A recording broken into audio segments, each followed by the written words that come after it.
ಕಲ್ಲಿದಾವ? ಕಲ್ಲೇನಿಲ್ರಿ ಅತ್ತೆ. ಹೇಳಿಲ್ಲ ನಾನು, ಕಲ್ಲಿಲ್ಲ ಪಲ್ಲಿಲ್ಲ ಅದ್ರಾಗ. ಸುಮ್ಮನೆ ಸೊಂಟ ನೋವು ಮಾಡ್ಕೊಂಡು ಯಾಕೆ ಅರ್ಸ್ಕೊಂತ ಕೂತ್ಕೋತಿ? ತೆಗ್ದಿಟ್ಟು ಮಕ್ಕೋ ಒಂಚೂರು. ಏನು ಬೆಳಗ್ಗೆ ಎದ್ದಾಗಿಂದ ಕೆಲಸ ಮಾಡು ಮಾಡು ಮಾಡು ಮಾಡು, ಒಂಚೂರು ರೆಸ್ಟ್ ತಗೋ ಹೋಗು. ಮತ್ತೆ ಏನು ಕೆಲಸ ಮಾಡೋದ್ರಿ ಅತ್ತೆ? ನನಗೆ ನಿದ್ದೆನೂ ಬರಲ್ರಿ ಮಧ್ಯಾಹ್ನ. ತದಕ್ಕೆ ಅಕ್ಕಿ ಆದ್ರೂ ಆರ್ಸೋನ ತೊಗೊಂಡು ಮತ್ತೆ ಕೂತ್ಕೊಂಡಿನಿ. ನೀವು ನೋಡಿದ್ರೆ ರೆಸ್ಟ್ ಮಾಡೋಗನ್ನಂತೀರಿ. ಅಯ್ಯ ಹುಚ್ಚಡಿಗೆ, ಕೆಲಸನ ಮಾಡತ್ತೆ ಅದಕ್ಕೆ ಮಕ್ಕೋ ಹೋಗಂತಂದ್ರೆ ಮತ್ತೇನು ಕೆಲಸ ಮಾಡಲಿ ಅಂತ ಕಣ್ರೆಪ್ಪೆ ಬಿಗಿಯಾಗಿ ಮುಚ್ಚಿ ಮಕ್ಕೋ ಹೋಗಿ ಎಲ್ಲ ಅನ್ನತ್ತೀನಿ ನಾನು. ಮುಂಜಾನೆ ನಸಕ್ನಾಗ ಎದ್ದಿರ್ತೀಯವ, ಈಗ ಕೆಲಸನೂ ಇಲ್ಲ ಏನಿಲ್ಲ, ಎಲ್ಲ ಮಾಡೋದಾಗೈತೆ. ಅದಕ್ಕೆ ಹೋಗಿ ಒಂಚೂರು ಮಕ್ಕೊಂಡು ರೆಸ್ಟ್ ತಗೋ ಅನ್ನತ್ತೀನಿ. ಈಗ ನಾನು ಏನು ಕೆಲಸ ಮಾಡಲಿ ಅನ್ನತ್ತೆ. ಈಗ ನಾನು ಮಕ್ಕೊಂಡಿಲ್ಲ, ಹೊರಗೆ ಚಾಪೆ ಹಾಸಿ ಶಿಸ್ತಾಗಿ ದಿಮ್ ತೊಗೊಂಡು ಬಂದು ಆರಾಮಾಗಿ ಗಾಳಿ ಮಕ್ಕೊಂಡೆ ನೋಡಿ. ಇಲ್ಲಾಂದ್ರೆ ಬಾ ಇಲ್ಲ ಮಕ್ಕೋಬಾ, ಸರ್ಕೋತೀನಿ ಕಡೆ. ಬ್ಯಾಡ್ರಿ ಅತ್ತೆ, ನೀವು ಮಕ್ಕೋರಿ, ನನಗೆ ನಿದ್ದೆ ಬರತ್ತಿಲ್ಲ. ನಾನು ಅಕ್ಕೆ ಆರಿಸಿ ಆಮೇಲೆ ಹೋಗಿ ಸ್ವಲ್ಪ ತುಳ್ಕೊತೀನಿ ರೀ. ಮತ್ತಿಬ್ರು ಅತ್ತೆ ಸೊಸೆ ಹೊರಗೆ ಚಾಪೆ ಮೇಲೆ ಮಕ್ಕೊಂಡಿದ್ದು ನೋಡಿ ಸಡನ್ನಾಗಿ ಯಾರಾದ್ರು ಬಂದುಬಿಟ್ರೆ. ಏನು ಸಡನ್ನಾಗಿ? ಹಂಗಂದ್ರೆ ಸಡನ್ನಾಗಿ ಅಲ್ರಿ ಅತ್ತೆ, ಸಡನ್ನಾಗಿ ಅಂತಂದೇರಿ. ಹಂಗಂದ್ರೆ ಗಸಕ್ನೆ ಯಾರಾದರೂ ಬಂದ್ರ ಅಂತಂದ್ರೆ ಏನಾಗ್ತೈತೆ? ಗಸಕ್ನೆ ಬಂದ್ರೆ ನೋಡವ ಅತ್ತೆ ಸೊಸೆ ಎಷ್ಟು ಚಂದ ಕೆಲಸ ಬಗ್ಸ ಎಲ್ಲ ಮುಗಿಸ್ಕೊಂಡು ಮಕ್ಕೊಂಡಾರ ಅಂತಾರೆ. ಅಂತಾರೆ. ಆದ್ರೆ ಸರೋಜಕ್ಕ ಸುಶೀಲಕ್ಕ ಬಂದ್ರೆ ಅಷ್ಟ ಅಂತಾರೆ. ಅದೇ ಜಾಗಕ್ಕೆ ಬೇರೆಯವ್ರು ಬಂದ್ರೆ ಅಯ್ಯ, ಬೇರೆಯವ್ರು ಯಾರು ಬರ್ಬೇಕು ತಗೋ? ನಮ್ಮ ಮನೆ ಕಡೆಗೆ ಬಂದ್ರೆ ಸುಶೀಲಾ ಸರೋಜ ಅವ್ರು ಬರ್ತಾರೆ. ಅವ್ರು ಬಿಟ್ರೆ ರೇಖಾದ ಮನೆ ಕೆಲಸ ಗೊತ್ತಲ್ಲ ನಿನ್ಗೆ. ಆಮೇಲೆ ತೊಳ್ಕೊಂಡು ಮಾಡ್ಕೊಂಡು ಮಾಡ್ತೈತದು. ಆಕೆ ಬಂದು ಯಾವಾಗ ಅನ್ಬೇಕು ನಮಗೆ? ಬಿಟ್ರೆ ಜೈ ಬರ್ತಿದ್ಲು, ಅವಳು ಹಂಗೆಲ್ಲ ಬರಲ್ಲ. ಅವಳು ಅಯ್ಯ ಭಯ ಅನ್ಕೊಂಡು ನಾವ ಕೆಲಸ ಮುಗಿಸ್ಕೊಂಡು ಒಬ್ಬರು ಮನೆ ತಗ ಹೋಗಿ ಕುತ್ಕೊಂಡು ಮಾತಾಡ್ತೀವಿ. ಹಂಗೆ ಮಾತಾಡಲ್ಲ ನೋಡವಳು. ಬರೀ ಕೂಲಿ ಕೆಲಸ. ದಿನ ಮುಂಜಾನೆ ಎದ್ದು ಕೂಲಿ ಕೆಲ್ಸಕ್ಕೆ ಹೋಗೋದು, ಬಂದು ಅಡುಗೆ ಮಾಡೋದು, ಮಕ್ಕೊಳ್ಳೋದು. ಅದು ಬಿಟ್ರೆ ಒಬ್ರು ಮನೆ ತಗ ಹೋಗಿ ಮಾತಾಡ್ಬೇಕವ, ಹೆಂಗಿದೆಯವ, ಆರಾಮಿದೆಯೇನವ, ನೋಡು ಅದು ಕೊಡು ಇದು ಕೊಡು ಅಂತ ಅಷ್ಟ ಬರ್ತಾಳೆ ಅವಳು. ಬಿಟ್ರೆ ಹಿಂಗೆಲ್ಲ ಪುಕ್ಸಟಿ ಇವಾಗ ನಾವು ಕುತ್ಕೊಂಡು ಮಾತಾಡ್ತೀವಿ ನೋಡು, ಹಂಗೆಲ್ಲ ಬರಲ್ಲ ಅವಳು. ಹೌದ್ರಿ ಅತ್ತೆ, ಒಬ್ಬೊಬ್ರದ್ದು ಹ್ಯಾಬಿಟ್ ರೀ ಅದು. ಅಯ್ಯ ಏನು ರ್ಯಾಬಿಟ ಏನವ, ಬಿಡೋ ಕಡೆ. ಅಯ್ಯೋ ಅತ್ತೆ ಅತ್ತೆ, ಯಾಕೆ ಗಂಗಾ, ಯಾಕೆ ನಗತಿ? ಅದರಿ ನಾನು ಹ್ಯಾಬಿಟ್ ಅಂದ್ರೆ ನೀವು ರ್ಯಾಬಿಟ್ ಅಂದ್ರಲ್ರಿ, ಅದಕ್ಕೆ ನಗು ಬಂತು. ಎರಡು ಒಂದೇ ಆಗ್ತೈತಲ್ಲ. ಎರಡು ಒಂದೇ ಆಗಲ್ರಿ ಅತ್ತೆ. ಹ್ಯಾಬಿಟ್ ಅಂತಂದ್ರೆ ಅಭ್ಯಾಸ ರೀ, ರ್ಯಾಬಿಟ್ ಅಂತಂದ್ರೆ ಮೊಲ ರೀ. ಅಯ್ಯವ ಹೌದೇನು? ಏನವ ಇಂಗ್ಲೀಷ್ನಾಗ ಏನೇನು ಅರ್ಥ ಆಗಲ್ಲವ ಸುಡುಗಾರ. ಎಲ್ಲ ಪದಗಳು ಒಂದೇ ಥರ ಇರ್ತಾವೆ. ಕನ್ನಡದಾಗ ಹಂಗಿರಲ್ಲ ನೋಡು. ಕನ್ನಡದಾಗ ಎಷ್ಟು ಚಂದ ಪದಗಳು ಬೇರೆ ಬೇರೆ ಇರ್ತಾವೆ. ಅದಕ್ಕೆ ನೋಡು ಭಾಳ ಜನರಿಗೆ ಕನ್ನಡ ಬರಲ್ಲ ಅನ್ನೋದು. ನಾವು ಕನ್ನಡ ಕಲ್ತವ್ರ ಪುಣ್ಯವಂತರು. ಹೌದ್ರಿ ಅತ್ತೆ. ನಾವ ಗಂಗಾ, ಇನ್ನೊಂದು ಖುಷಿ ಎಲ್ಲೈತೆ ನಮ್ದು. ಒಂದೈತೆ ಮನೆ ಮುಂದೆ, ಇನ್ನೊಂದು ಎತ್ಲಾಗ ಹೋಯ್ತಾ ಏನು? ಬೆಳಗ್ಗೆ ರೊಟ್ಟಿ ಹಾಕ್ಬೇಕಾದ್ರೂ ಇದೊಂದ ತಿಂದೈತೆ, ಅದು ಎತ್ಲಾಗ ಹೋಗೈತೆ ಏನು? ಅನ್ನ ಅಲ್ಲಾದ್ರೆ ಕಲಸ ಹಾಕ್ಬೇಕು ಪಾಪ ಅದಕ್ಕೆ. ಖುಷಿ, ಓ ಖುಷಿ, ಬಾ ಬಾ ಬಾ ಬಾ. ಕರೆದ್ರೆ ಬರಲ್ಲ ನೋಡು, ಮತ್ತೆ ಅಲ್ಲಿಂದನ ಮ್ಯಾವ್ ಮ್ಯಾವ್ ಅಂತೈತೆ. ಇರಿ ನಾನು ಕರಿತೀನಿ ನೋಡೋಣ. ಖುಷಿ, ಬಾ ಬಾ ಬಾ ಬಾ. ನಿಮ್ಮೆಲ್ಲ ಭಾಳ ಪ್ರೀತಿ ರೀ, ನಾನು ಕರೆದ್ರೂ ಬರಲ್ಲ ಅದು. ನನ್ನ ಮೇಲೆ ಪ್ರೀತಿ ಭಾಳ ಐತೆ, ಅದಕ್ಕೆ ನೋಡು ಎಷ್ಟು ಓಡ್ ಬರತೈತೆ. ಬಾ ಬಾ ಬಾ. ಖುಷಿ, ಸುಶೀಲಾ ಯಾಕೆ ನಮ್ಮ ಮನೆ ಕಡೆಗೆ ಬರತ್ತಾಳೆ? ದೂರದಿಂದ ಕನ್ಸಲ್ಲ ನನಗೆ, ಆದರೆ ತಲೆ ಮೇಲೆ ಪದರ ಹೊಚ್ಕೊಂಡಿದ್ದಾಳಂದ್ರೆ ಅವಳ ಇರ್ಬೇಕು ಅನ್ಕೊಳತೀನಿ. ನೋಡು ನಿಂದರ್ ಈ ಕಡೆಗೆ ಬರತ್ತಾರ. ಸುಶೀಲಾನ ಅವಳು. ಹೌದ್ರಿ ಅತ್ತೆ, ಅವ್ರ ರೀ. ಬರ್ರಿ ಅಕ್ಕ. ಬಂದವ. ಅಯ್ಯವ್ವ, ರಂಗೋಲಿ ಮೇಲೆ ಕಾಲಿಡ್ತಿದ್ನವ ನನಗೆ. ಅಯ್ಯ ಏನಾಗಲ್ಲ ಬಾರವ, ನಾವ ಎಷ್ಟು ಸತಿ ರಂಗೋಲಿ ತುಳ್ಕೊಂಡು ಅಡ್ಡಾಡ್ತೀವಿ, ಏನಾಗ್ಬಿಡ್ತೈತೆ. ಬಾ ಬಾ ಕುರ್ಚಿ ಮೇಲೆ ಕುಂದ್ರು ಬಾ. ಏನು ತಗೊಂಡು ಬಂದಿ? ಅಯ್ಯ ಎಷ್ಟು ಸತಿ ಹೇಳಿ ನಿನ್ಗೆ, ಸಾರು ಅದು ಇದು ಏನಾದರೂ ಕೊಡಕ್ಕೆ ಬರ್ತಾನೆ ಇರ್ತೀಯವ. ಎಷ್ಟು ಸತಿ ಹೇಳಿದ್ರು ಕೇಳಲ್ಲ ನೀನಂತರು. ಏನೋ ಬೆಳ್ಳಿ ಲೋಟದಲ್ಲಿ ತಗೊಂಡು ಬಂದಂಗಿದ್ದೆ. ಗಿರಿಜಕ್ಕ ಮೇಲೆ ಏನು ಪ್ರೀತಿಯವ ನಿನ್ಗೆ? ಅಯ್ಯೋ ದೇವ್ರೆ, ನಾನು ನೋಡಿದ್ರೆ ಈ ಲೋಟ ಯಾರ್ದಂತ ಕೇಳಕ್ಕೆ ಬಂದೀನಿ. ಗಿರಿಜಕ್ಕ ನಾನೇನೋ ಸಾರು ತಗೊಂಡು ಬಂದಿನಂತ ಎಷ್ಟು ಪ್ರೀತಿ ತೋರ್ಸತೈತಿ ಪಾಪ. ಈಗ ಏನು ತಗೊಂಡು ಬಂದಿಲ್ಲಕ್ಕ ಅಂತಂದ್ರೆ ಎಷ್ಟು ಜೀವ ಮರ ಮರ ಮಾಡ್ಕೋತೈತೆ ಏನು? ಯಾಕೆ ಸುಶೀಲಾ ಏನೋ ಯೋಚನೆ ಮಾಡ್ದಂಗೆ ಕಾಣತಿ? ಏನು ಸಾರು ತಗೊಂಡು ಬಂದ್ಯಾವ? ಏನು ಮೀನು ಸಾರು ಮಾಡಿದ್ರ, ಏನು ಮಟನ್ ಸಾರು ಮಾಡಿದ್ರ, ಏನು ಚಿಕನ್ ಸಾರು ಮಾಡಿದ್ರ, ಏನು ನಿಮ್ಮ ಹೊಲ್ದಾಗ ಏಡಿ ಸಿಕ್ಕಿದ್ವ? ತಡಿ, ಗಿರಿಜಕ್ಕ ಭಾಳ ಏಡಿ ಸಾರು ಕೇಳತ್ತಿತ್ತಂತ ಏಡಿ ಸಾರು ತಗೊಂಡು ಬಂದಿದೆಯಾ? ಏನು ಸಾರು ತಗೊಂಡು ಬಂದಿದ್ದಿ ಹೇಳಾದ್ರೆ ಹೇಳವ. ಅದು ಗಿರಿಜಕ್ಕ, ಹೇಳ್ತೀನಿ ಆದ್ರೆ ಬೈಬಾರ್ದು ನೋಡು ಮತ್ತೆ. ಅಯ್ಯೋ ಶಿವನೇ, ನಾನು ಯಾಕೆ ನಿಮ್ಗೆ ಬಯಕ್ಕೆ ಹೋಗ್ಲವ? ಸಾರು ತಗೊಂಡು ಬಂದ್ರೆ ಯಾರಾದ್ರೂ ಬೈತಾರ ಹೇಳು? ಹರೇ ರಾಮ್ ಕೃಷ್ಣ, ತಡಿಯವ ಎದ್ದು ಕುತ್ಕೊಂಡ್ಬಿಡ್ತೀನಿ. ಹೇಳವ ಈಗ ಏನು ಸಾರದೆ? ನಾನು ನೋಡಿದ್ರೆ ಖಾಲಿ ಲೋಟ ತೊಗೊಂಡು ಬಂದೀನಿ. ಈ ಗಿರಿಜಾಕ ನೋಡಿದ್ರೆ ಅವಾಗಿಂದ ಏನು ಸಾರು ಅಂತ ತಲೆ ತಿನ್ನತೈತಿ. ಗಂಗಾ, ನಿಮ್ಮ ಅತ್ತೆಗೆ ಏನಾದರೂ ಬಸರಿ ಬೈಕಿಗೆ ಬಂದೈತ ಕೇಳವ. ಏ ಸುಶಿ, ಯಾಕ ಬಿಡಾಡಿ ಹಂಗೆ ಕೇಳತಿ? ಮತ್ತೇನಕ್ಕ, ಬಂದಾಗಿಂದ ನಾನು ಕೇಳತ್ತೀನಿ ಸಾರು ಏನು ಅಂತಾನೆ ಕೇಳತಿ. ಈ ಬಂದಿದ್ದು ವಿಷಯ ಆದ್ರೆ ತಿಳ್ಕೊ, ಏನಕ್ಕೆ ಬಂದೀನಿ ಏನಂತ. ಒಟ್ಟು ಲೋಟ ತೊಗೊಂಡು ಬಂದ್ರೆ ಸಾರ ತೊಗೊಂಡು ಬರ್ತಾರೆ ನಿನ್ಗೆ. ನಮ್ಮ ಮನ್ಯಾಗಿದ್ದು ಲೋಟ ಒಂದು ತಿಂಗಳಾಗಿಂದ ಬಿದ್ದೈತೆ. ಯಾರು ಲೋಟ ಅಂತ ನಾನು ಕೇಳಕ್ಕೆ ಬಂದೀನಿ. ಅದು ಬೆಳ್ಳಿ ಲೋಟ ಇದ್ದಂಗೆ ಐತೆ. ಅದಕ್ಕೆ ಬೆಳಿದು ಮತ್ತು ಇಟ್ಕೋಬಾರ್ದು ಬಿಡೋ ಕಡೆಗೆ ಯಾರು ಕೇಳಿ ಬರೋಣಂತ ನಾನು ಮನೆ ತಿರುಗಿ ಕೇಳತ್ತೀನಿ. ನೀನು ನೋಡಿದ್ರೆ ಸಾರಿಂದ ಹೇಳತ್ತೆ. ಅದಕ್ಕೆ ನಿನ್ನ ಸೊಸೆ ಕೇಳಿದ್ದೀನಿ ನಾನು, ಬಸ್ರಿ ಬೈಕೆ ಬಂದಿದ್ದೀನಿ ಕೇಳವ ಅಂತ. ಅಯ್ಯ ಮಲ್ಲಿ ಊರು ಮಲ್ಲಿ ಹೋದಂದೆ ಇಷ್ಟೋ ತನಕ ಹೇಳಕ್ಕೆ ಏನು ರೋಗ ಬಂದಿತ್ತು ನಿನಗೆ? ಲೋಟ ತೊಗೊಂಡು ಬಂದು ಸುಮ್ಮನೆ ಗುಮ್ಮನ ಗುಸ್ಕೊಂಡು ಕೂತ್ಕೊಂಡ್ರೆ ನಾ ಬಿಡು, ಮತ್ತು ಏನಾದರೂ ತೊಗೊಂಡು ಬರ್ತಾ ಇರ್ತಿ ಅಂತ ಕೇಳಿದ್ನವ. ನೀನು ನೋಡಿದ್ರೆ ಬಸ್ರಿ ಅದು ಇದು ಅನ್ನತಿ. ಹ್ಞೂಲೇ ಬಸ್ರಿ ಬೈಕೆ ಬಂದೈತೆ. ಮತ್ತು ಏಡಿ ಸಾರು ತಿನ್ಬೇಕು ಅನ್ಸತೈತೆ ನನಗೆ. ಏಡಿ ಸಾರು ಮಾಡ್ಕೊಡ್ತೀನಿ ಮತ್ತೆ. ಇವತ್ತು ಆಗಲ್ಲಕ್ಕ, ಇವತ್ತು ಶನಿವಾರ ಆಯ್ತು, ನಾವು ಕಪ್ ಕಡಿಯೋದು ತಿನ್ನಲ್ಲ. ನೋಡೋಣ ತಗೋ, ನಾಳೆ ಹೊಲಕ್ಕೆ ಹೋದ್ರೆ ಏಡಿ ಹಿಡ್ಕೊಂಡು ಬಂದು ಸಾರು ಮಾಡ್ಕೊಂಡು ತೊಗೊಂಡು ಬಂದು ನಿಂಗೆ ಕೊಟ್ಟೋಕಿನಿ.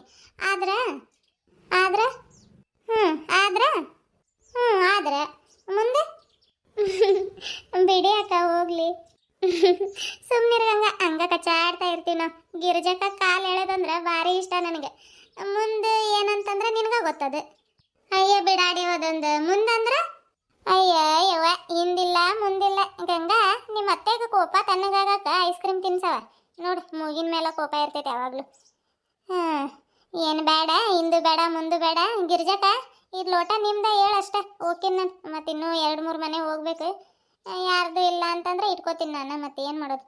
ಅಯ್ಯೇ ಬಿಡಾಡಿ ಕುಂದ್ರು, ಏನು ಮಾಡ್ತೀವಿ ಹೋಗಿ. ಮನ್ಯಾಗಿನ ಕೆಲಸ ಇದ್ದಿದ್ದ ಆತ ತಗೋ, ಸಿಟ್ಟು ಮಾಡ್ಕೊಳ್ಳಲ್ಲ. ಕೊಡಿಲ್ಲ ಲೋಟ ನೋಡೋಣ. ಅಯ್ಯ ಖರೇನ ಬೆಳೆದು ಕಂಡಂಗೆ ಕಾಣತೈತಲ್ಲ ಇದು. ಗಂಗಾ, ತಗೋ ನಿಮ್ಮ ಅತ್ತೆ ಹತ್ರ ಕೊಡಿದ ಲೋಟ. ಈ ಥರದ ಲೋಟ ನಮ್ಮ ಮನ್ಯಾಗ ಈ ಥರದ ಲೋಟ ನಮ್ಮ ಮನ್ಯಾಗೂ ಇದ್ದಂಗೆ ಇದು ನೋಡೋಣ ಕೊಡಿಲಿ. ತಗೊಳ್ರಿ. ಭಾರಿ ಐತೆ ಬಿಡವ ಲೋಟ, ಬೆಳೆದು ಕಂಡಂಗೆ ಕಾಣತೈತೆ. ಹಿಂಗೆ ಹಿಡಿದ್ರೆ ನೋಡಿ ಚಕ ಮಕ ಹೊಳೆಯತೈತೆ. ನಮ್ದು ಇದ್ದಂಗಿಲ್ಲ ಇದು. ಆದರೂ ಅವತ್ತು ಮನೆ ಬಳಿಬೇಕಾದ್ರೆ 2 ಬೆಳ್ಳು ಲೋಟ ಇದು ಚೀಲದೊಳಗೆ. ಎಂತ ಕೆಳಗೆ ತೆಗ್ದಿದ್ವ, ಏನು ಮಾಡಿದವ ಏನವ ನೋಡೋಣಿರು. ಗಂಗಾ ಕೇಳಿ ನೋಡ್ತೀನಿ. ನಿಮ್ದೇನಕ್ಕ? ನಮ್ಮವು ಇದಾವೆ 2 ಲೋಟ. ಆದರೆ ಚೀಲದೊಳಗಿಂದ ಕಬಾಟ ಒಳಗಿಡಂತ ಗಂಗಾ ಕೈಯಲ್ಲಿ ಕೊಟ್ಟಿದ್ನಿ. ಅವಳೇನು ಕಬಾಟ ಒಳಗೆ ಇಟ್ಲ ಏನು ಕೆಳಗೆ ಇಟ್ಟಿಲ್ಲ? ತಡಿ ಕೇಳೋಣ. ಗಂಗಾ, ಅವತ್ತು ಮನೆ ಬಳಿಬೇಕಾದ್ರೆ ಪಾತ್ರೆ ಸಾಮಾನೆಲ್ಲ ತೊಳೆದ್ವಿ ನೋಡಿ. ಅವತ್ತು ಲೋಟ ಕೊಟ್ನಿ ನೋಡು, 1-2 ಬೆಳೆಯು ಸಪ್ರೇಟ್ ತೆಗ್ದಿಡವ ಅಂತ ಹೇಳಿದ್ನಿ. ಎಲ್ಲಿಟ್ಟೆ ಅವನ್ನ? ನೀವೇ ಹೇಳಿದ್ರಲ್ರಿ ಅತ್ತೆ ಅವತ್ತು ಕಬಾಟ ಒಳಗೆ ಇಡ್ರಿ ಅಂತ. ನಾನು ಕಬಾಟ ಒಳಗೆ ಇಟ್ಟೀನಿ. ಇಟ್ಟಿ ಏನು? ಚಲೋ ತಗೊಳವ. ನೋಡಿ ಡ್ಯಾಸ್ ಮಾಡ್ಕೊ. ಯಾವಾಗಾದ್ರೂ ಮರ್ತಿಗಿರ್ತು ಮತ್ತು ಯಾರಿಗಾದ್ರೂ ಸಾರ್ಗೀರ್ ಕೊಡಕ್ಕೆ ಬೆಳ್ಳಿ ಲೋಟದೊಳಗೆ ಕೊಟ್ರೆ ಚಲೋ ಆಕೈತೆ ಅಂತ ಏನಾದರೂ ನಾನೇನು ನಿನ್ಗೆ ಹೇಳಿದ್ನ? ಏನು ತಗೊಂಡು ಬಂದು ಕೊಟ್ಟಿದ್ದಿ? ಏನು ಡ್ಯಾಸ್ ಮಾಡ್ಕೊಂಡು ನೋಡೋಣ. ಸಾರು ಕೊಡಕ್ಕದು ಇಲ್ರಿ ಅತ್ತೆ, ಡ್ಯಾಸ್ ಐತ್ರಿ. ನನಗೆ ಯಾರಿಗೂ ಸಾರದು ಹಾಕೊಟ್ಟಿಲ್ರಿ. ಅಯ್ಯಯ್ಯವ, ನಿಮ್ಮ ಅತ್ತೆ ಸ್ಟೀಲ್ ಲೋಟ ಕೊಟ್ರನ 15 ಸತಿ ಮನೆ ಹತ್ರಕ್ಕೆ ಬಂದು ಹೋಗ್ತೈತೆ. ನಮ್ಮ ಲೋಟ ಆಯ್ತು ಕೊಡ್ರಿ ಅಂತ. ಮತ್ತು ಬೆಳ್ಳಿ ಲೋಟದೊಳಗೆ ಸಾರು ಕೊಡ್ತೈತೆ. ಬೆಳ್ಳಿ ಲೋಟ ಇದ್ದಂಗಿಲ್ಲ ಬಿಡಕ್ಕಾದ. ಅಲ್ಯೂಮಿನಿಯಮಿಂದ ಇದು ಸ್ಟೋರ್ ಒಳಗೋದು ಕೊಡಲ್ಲ ಅಂತ ಲೋಟ ಅದು. ನಾನು ಸಿಮೆಂಟಿಗೆ ತಿಕ್ ನೋಡಿದ್ನಲ್ಲ, ಗೊತ್ತಾಯ್ತು ಬೆಳ್ಳಿ ಲೋಟ ಅಲ್ಲ ಅದು. ನೋಡಕ್ಕೆ ಬೆಳಿದ್ ಕಂಡಂಗೆ ಕಾಣತೈತಂದ್ರೆ ಬೆಳಿದಲ್ಲ ಅಂತ ಗೊತ್ತಾಯ್ತು ನನಗೆ. ಆದರೂ ನೋಡೋನಿರೋ ಅಂತ ಕೇಳಿದ್ನವ.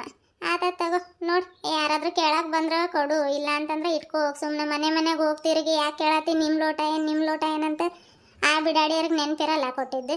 ಬೇಕಾದ್ರೆ ತೊಗೊಂಡೋಗ್ತಾರೆ, ಇಟ್ಕೋ. ಹ್ಞೂನಕ್ಕ, ಲಾಸ್ಟಿಗೆ ಅದನ್ನು ಮಾಡಿಬಿಡ್ತೀನಿ. ಈಗ ಯಾರು ಕೇಳಕ್ಕೆ ಹೋಗ್ತಾರೋ ಆ ಕಡೆ ನಿಮ್ಮ ಲೋಟ ಅಂತ. ಬೇಕಿದ್ರೆ ತೊಗೊಂಡು ಹೋಗ್ತಾರೆ, ಇಲ್ಲ ಅಂತಂದ್ರೆ ಇಲ್ಲ. ಬೇಡ, ನಮಗೂ ಬೇಡ ಅವ್ರಿಗೂ ಬೇಡ, ಸುಮ್ಮನೆ ಅಟ್ಟದ ಮೇಲೆ ಬಿಸಾಕ್ ನಡಿ ಅಂದ್ಬಿಡ್ತೀನಿ. ಅಷ್ಟು ಮಾಡೋಕೆ ಸುಮ್ಮನೆ ಯಾಕೆ ಕೇಳಕ್ಕೆ ಹೋಗ್ತಿ? ಗಂಗಾ, 1-2 ಲೋಟ ಟೀ ಆದ್ರೆ ಮಾಡ್ತೀನಿ ನೋಡು. ಆಯ್ತು ರೀ ಅತ್ತೆ, ಮಾಡ್ಕೊಂಡು ಬರ್ತೀನಿ ರೀ. ಯಾರಿಗೆ ಟೀ? ನನ್ನ ಟೀಗೆ ಏನು ಬೇಡವ. ಈಗ ರೊಟ್ಟಿ ತಿಂದು ಟೀ ಕುಡ್ದೆ ಬಂದೀನಿ. ಮತ್ತು ಆಗಲೆಲ್ಲ ಕುಡಿದ್ರೆ ಪಿತ್ತ ಹಾಕೈತೆ. ನಿಮ್ಗೆ ಬೇಕಿದ್ರೆ ಅತ್ತೆ ಸಸಿಗೆ ಮಾಡ್ಕೊಂಡು ಕುಡೀರಿ. ನಂಗೆ ಬೇಡ, ಲೋಟ ಕೊಡ್ರಿ, ನಾನು ಹೋಗ್ತೀನಿ. ಅಯ್ಯ, ಏನು ಇಟ್ಟಿ ಅಲ್ಲ ಮನ್ಯಾಗ? ಬರೇ ಬಂದ್ರೆ ಓಡೋಕಿ. ಕುಂದ್ರೆ ಒಂದು ಸ್ವಲ್ಪ ಹೊತ್ತು. ಗಂಗಾ, ಮೊನ್ನೆ ನಿಮ್ಮ ಅಪ್ಪ ತಂದೆ ಸೀರೆ ತೊಗೊಂಡು ಹೋಗುವ. ಆಯ್ತು ರೀ ಅಕ್ಕ. ಇದು ತಗೊಳ್ರಿ, ಕೊಡಿಲ್ ನೋಡೋಣ. ಹೆಂಗೈತವ ಸುಶೀಲ ಸೀರೆ? ಅಬ್ಬಬ್ಬಬ್ಬ, ಭಾರಿ ಐತೆ ಬಿಡಕ್ಕ ಸೀರೆ ಇದೆ. ಕೆಂಪು ಬಾರ್ಡರಿಂದ ನಿನ್ನ ಸೊಸೆಗೆ ಉಡ್ಸು ನೋಡು. ಹಂಗೆ ದಂತದ ಬೊಂಬೆ ಕಣ್ಣಕ್ಕಂತ. ನಮ್ಮ ಗಂಗಾಗ ಇಂಥ ಸೀರೆ ಹುಟ್ಟಿದ್ರೆ ಚಲೋ ಕನ್ಸಲ್ಲ ಅನ್ನಂಗಿಲ್ಲ ನೋಡಿ ಗಿರಿಜಾಕ. ಯಾವ ಹಳೆ ಸೀರೆ ತಂದು ಉಡ್ಸು ನೀನು. ಆ ಸೀರೆಗ ಆಕಿಯಿಂದ ಕಳೆ ಬರ್ತೈತಿ. ಹ್ಞೂ ಮತ್ತೆ ಯಾರ ಸೊಸೆ ಆಕೆ? ಹ್ಞೂ ನಿನ್ನ ಸೊಸೆನ ಅವಾಗಿರ್ಜಾಕ ನಾವೇ ನಮ್ಮ ಸೊಸೆ ಅನ್ನತ್ತೀವಿ. ನಿನ್ನ ಸೊಸೆನ ತಗೋ. ನೀನು ಹಿಂಗ ಇದ್ದೆ ಆದ್ರೆ ಇಷ್ಟು ಬೆಳಗಿದ್ದಿದ್ದಿಲ್ಲ ಬಿಡಕ್ಕ ನೀನು. ನಿನ್ನ ಸೊಸೆ ಭಾರಿ ಬೆಳಗಿದಾಳವ, ಹಂಗೆ ಫಾರಿನರ್ ಇದ್ದಂಗಿದ್ದಾಳ. ಚಲೋ ಆಯ್ತು ಒಳವ. ಯಾರು ನಿಮ್ಮ ಅಪ್ಪ ಕೊಟ್ಟೋಗಿದ್ದಾರೆ? ಹ್ಞೂ ಅಕ್ಕ, ಅಪ್ಪ ತಗೊಂಡು ಬಂದಿದ್ರು. ಹೌದೇನಪ್ಪ, ಭಾಳ ದಿನ ಆತಲ್ಲ, ಮಗಳಿಗೆ ಭೇಟಿ ಆಗಿ ಹೋಗೋಣಂತ ಎಲ್ಲ ತಗೊಂಡು ಬಂದೈತಲ್ಲ. ಹ್ಞೂ ಸುಶೀಲಾ, ಗಂಗಾ ಸೀರೆ ತಗೊಂಡು ಒಳಗೆ ಹೋಗಿ ನೀನು. ಅಯ್ಯ, ನಾನು ಇನ್ನೂ ಸೀರೆ ಬಿಚ್ಚು ನೋಡಿಲ್ಲ. ಯಾಕಕ್ಕ? ಸುಮ್ಮನಿರವ, ನೀನು ಓದ್ಲ ಒಳಗಂಗ? ಹ್ಞೂ ಅಕ್ಕ, ಒಳಗೆ ಹೋದ್ಲು. ಯಾಕಂದ್ರೆ ಮೊನ್ನೆ ಅವ್ರ ಅಪ್ಪ ಮತ್ತು ತಂಗಿ ಬಂದಿದ್ರು. ಅವ್ರ ಚಿಕ್ಕಮ್ಮ ಸೀರೆ ಕೊಟ್ಟು ಕಳಿಸಿರೋದಕ್ಕೆ ಖುಷಿಯಿಂದ ಇದ್ದಾಳೆ ಅವಳು. ಮತ್ತೀಗ ನೀನು ಕೇಳ್ತಾ ಯಾರ್ಯಾರು ಬಂದಿದ್ರು, ನಿಮ್ಮ ಅಪ್ಪ ಮತ್ತು ತಂಗಿ ಬಂದಿದ್ರು ಅಂತ ಹೇಳ್ತಾಳೆ ಅವಳು. ನಿಮ್ಮ ಅವ್ವ ಇದ್ದಿದ್ರೆ ಚಲೋ ಇರೋದವ, ನಿಮ್ಮ ಚಿಕ್ಕಮ್ಮ ನೋಡು ಎಂಥ ಕರುಳು ಇರಬೇಕು, ಬಂದಿಲ್ಲ ಹಂಗಿಂಗೆ ಅಂತ ನೀನು ಅವಳ ಮುಂದೆ ಹೇಳಿದೆ ಅಂತಂದ್ರೆ ಅದನ್ನು ಮನಸ್ಸಲ್ಲಿ ಇಟ್ಕೊಂಡು ಕೊರಗ್ತಾಳವಳು. ಅದಕ್ಕೆ ನೀನು ಎಲ್ಲಿ ಕೇಳಿಗಿಳಿದೆ ಅಂತ ಒಳಗೆ ಕಳಿಸಿದ್ನಿ ಅವಳಿಗೆ. ಆತಗೋ, ನನಗೂ ಸೊಂಟ ಸ್ವಲ್ಪ ನೋವಾತೈತೆ, ಇಲ್ಲಾಂದ್ರೆ ಇಷ್ಟೊತ್ತಿಗೆ ಕೌದಿ ಹೊಲ್ಕೊಂತ ಕುಂದಿರ್ತಿದ್ನಿ ನಾನು. ಅದಕ್ಕೆ ಗಾಳಿಗೆ ಮಲ್ಕೊಂಡಿನಿ. ಚಾನು ಬೇಡ ಅನ್ನತಿ, ನಾನು ಸ್ವಲ್ಪ ಉಳ್ಕೋತೀನವ, ಉಳ್ಕೊಂಡು ಮಾತಾಡ್ತೀನಿ. ಆ ಕುರ್ಚಿ ಮೇಲೆ ಕುಂದರ್. ಹೌದೇನು? ನಾನು ಯಾಕೆ ಸೊಸೆ ಗಿರ್ಜಕ್ಕ ಒಳಗೆ ಕಳ್ಸತೈತಿ ಇಷ್ಟು ಜಲ್ದಿ ಅನ್ನತೀನಿ. ಚಲೋ ಆತ, ಒಳಗೆ ಕಳಿಸಿ ಚಲೋ ಕೆಲಸ ಮಾಡಿದ್ದೀನಿ. ಇಲ್ಲ ಅಂದ್ರೆ ಬಾಯೊಳಗೆ ಬಂದಿದ್ದು ಎಲ್ಲಿ ಕೇಳಬಿಡ್ತಿದ್ನೇನವ ನಾನು. ಪಾಪ ಮೊದಲ ತಾಯಿ ಇಲ್ಲ ತಬ್ಲಿ, ನನ್ನ ಮಾತಿಂದ ಎಲ್ಲಿ ಬೇಸರ ಮಾಡ್ಕೋತಿತ್ತ ಏನು. ಆತ ಒಳಕ ಮಕ್ಕೋ ನಿನ್ನ ಸೊಂಟನವ ಅನ್ನತಿ. ಹೋಗ್ತೀನಿ ನಾನು, ಬಟ್ಟೆ ನೆನೆ ಇಟ್ಟು ಬಂದಿನಿ, ಬಟ್ಟೆ ಒಗಿಬೇಕು, ರಾಶಿ ಬಟ್ಟೆ ಇದಾವೆ. ಬಟ್ಟೆ ಒಗ್ದು ನಾನು ಸ್ವಲ್ಪ ತುಳ್ಕೊತೀನಕ್ಕ. ಏನು ಬೆಳಗಿಂದ ಬರೀ ಕೆಲಸ ಅದ ಆಗೋಯ್ತು. ರೊಟ್ಟಿ ತಿಂದು ಭಾಂಡೆ ತಿಕ್ಕಿ ಈ ಕಡೆಗೆ ಬಂದಿದ್ನಿ ನೋಡು. ಕುಂದ್ರೆ ಈ ಬಿಸ್ಲಾಗ ಎಲ್ಲಿ ಬಟ್ಟೆ ಹೋಗಿತಿ? ಇಲ್ಲಕ್ಕ, ಈಗ ಬಿಸಿಲಿರಲ್ಲ, ಬೆಳಗ್ಗೆ ಹೊತ್ತು ಸ್ವಲ್ಪ ನೆರಳು ಬಂದಿರ್ತೈತೆ, ಅಲ್ಲ ಒಗ್ದಾಕಿನಿ. ಆಮೇಲೆ ಮತ್ತೆ ಸುಡೋ ಬಿಸ್ಲಾಗ ಯಾರು ಹೋಗಿತಾರಕ್ಕ? ಆಯ್ತಾ ತಗೋ, ಮಕ್ಕೋ ನೀನು ಹೋಗ್ತೀನಿ ನಾನು. ನೆರಳು ಬರ್ತೈತೆ. ಆ ತಗೋ, ಹೋಗುವ. ಮತ್ತು ಬಿಸ್ಲಾಗ ಒಗ್ಯಾಕಾಗೋದಿಲ್ಲ ಬಟ್ಟೆ. ಲೋಟ ತಗೊಂಡೋಗಿದ್ದೆ. ನಮಸ್ಕಾರ ಎಲ್ಲರಿಗೂ. ಎಲ್ಲರೂ ಹೇಗಿದ್ದೀರಿ? ಎಲ್ಲರೂ ಆರಾಮದ್ರ ಅಂತ ಅನ್ಕೊಳತ್ತೀನಿ. ನಾವು ಆರಾಮದೆ ನೋಡ್ರಿ ಫ್ರೆಂಡ್ಸ್. ನಾನು ರೀ ಅಪ್ಪ ಗಿರಿಜಕ್ಕ. ಯಾರು ಹೇಳ್ರಿ? ಗಿರಿಜಕ್ಕ. ಮರ್ತೀರೇನು ಮತ್ತೆ? ಇಲ್ಲ ಮರೆಯೋದಕ್ಕೆ ಚಾನ್ಸೇ ಇಲ್ಲರಿ. ಯಾಕಂತಂದ್ರೆ ನಾನು 15 ದಿನಗಟ್ಟಲೆ ವಿಡಿಯೋ ಮಾಡಿಲ್ಲ ಅಂತಂದ್ರು ನಾನು ವಿಡಿಯೋಗಾಗಿ ವೇಟ್ ಮಾಡೋರು ಇದ್ದೀರಿ. ನೀವು ನನ್ನ ಎಷ್ಟು ಮಿಸ್ ಮಾಡ್ಕೊಂಡಿರಿ, ಅದಕ್ಕಿಂತ ದುಪ್ಪಟ್ಟು ನಾನು ನಿಮ್ಮನ್ನು ಮಿಸ್ ಮಾಡ್ಕೊಂಡೇನಿ ರೀ. ಮೆಸೇಜಿಗೆ ರಿಪ್ಲೈನೂ ಮಾಡಿಲ್ಲ, ಏನಿಲ್ಲ. ಕಾಮೆಂಟಿಗೆ ದಯವಿಟ್ಟು ಕ್ಷಮಿಸ್ರಿ. ಯಾಕಂತಂದ್ರೆ ಅಷ್ಟು ಹುಷಾರಿದ್ದಿದ್ದಿಲ್ಲ ರೀ ನನಗೆ. ತಲೆನೋವು ಭಾಳ ಇತ್ತು. ಒಂದು 8 ದಿನ ತಲೆನೋವು ಬಂದು ನಾವು ಹಾಸ್ಪಿಟ್ಲಿಗೆ ಅದು ಹೋಗಿ ಬಂದ್ವಿ ರೀ. ಬ್ಲಡ್ ಭಾಳ ಕಡಿಮೆ ಆಯ್ತು ಅಂತ ಹೇಳಿದರು. ಹಾಗಾಗಿ ನಾನು ರೆಸ್ಟ್ ತಗೊಳತ್ತೀನಿ ರೀ. ಈಗಲೂ ರೆಸ್ಟಲ್ಲೇ ಇದ್ದೀನಿ. ಗುಳಿಗೆ ಒಂದು ರಾಶಿ ಕೊಟ್ಟಿದ್ದಾರೆ, ಗುಳಿಗೆ ನುಂಗೋದು. ಆ ಗುಳಿಗೆ ನುಂಗಿದ್ರೆ ಬರೇ ಮಬ್ರಿ, ಬರೇ ಮಲ್ಕೋಬೇಕು ಅನ್ಸತೈತೆ. ಅದಕ್ಕೆ ವಿಡಿಯೋ ಮಾಡಿರಲಿಲ್ಲ. ಯಾರೆಲ್ಲ ವಿಡಿಯೋಗೆ ಕಾಯ್ತಿದ್ರಿ, ಈ ವಿಡಿಯೋ ಎಲ್ಲರಿಗೂ ಇಷ್ಟ ಆಗಿರುತ್ತೆ ಅಂತ ಅಂದ್ಕೊಂಡಿದ್ದೀನಿ. ದಯವಿಟ್ಟು ಯಾರು ಚಾನಲ್ನ ಸಬ್ಸ್ಕ್ರೈಬ್ ಮಾಡ್ಕೊಳ್ಳದೆ ನೋಡ್ತಾ ಇದ್ದೀರಾ, ಸಬ್ಸ್ಕ್ರೈಬ್ ಮಾಡಿಕೊಂಡು ನೋಡಿ. ಇನ್ನು ಮುಂದೆ ವಿಡಿಯೋಸ್ಗಳು ಬರ್ತಾವ್ರಿ. ಆದರೆ ಒಂದಿನ ಬಿಟ್ಟು ಒಂದಿನ ಹಾಕ್ತೀನಿ. ಭಾಳ ಸ್ಟ್ರೆಸ್ ತಗೊಂಡು ನಾನು ವಿಡಿಯೋ ಮಾಡಲ್ಲ. ಆಯ್ತು ರೀ ಫ್ರೆಂಡ್ಸ್, ಮತ್ತೆ ನಿಮ್ಮ ಭೇಟಿ ಮುಂದಿನ ವಿಡಿಯೋದಲ್ಲಿ. ಖುಷಿ ಓನ್ ಮಾಡತ್ತಿಲ್ಲ, ಆ ಕಡೆ ತಿರ್ಕೊಂಡು ಅವಾಗಿಂದ. ಬಾ ಖುಷಿ ಬಾಳಪ್ಪ.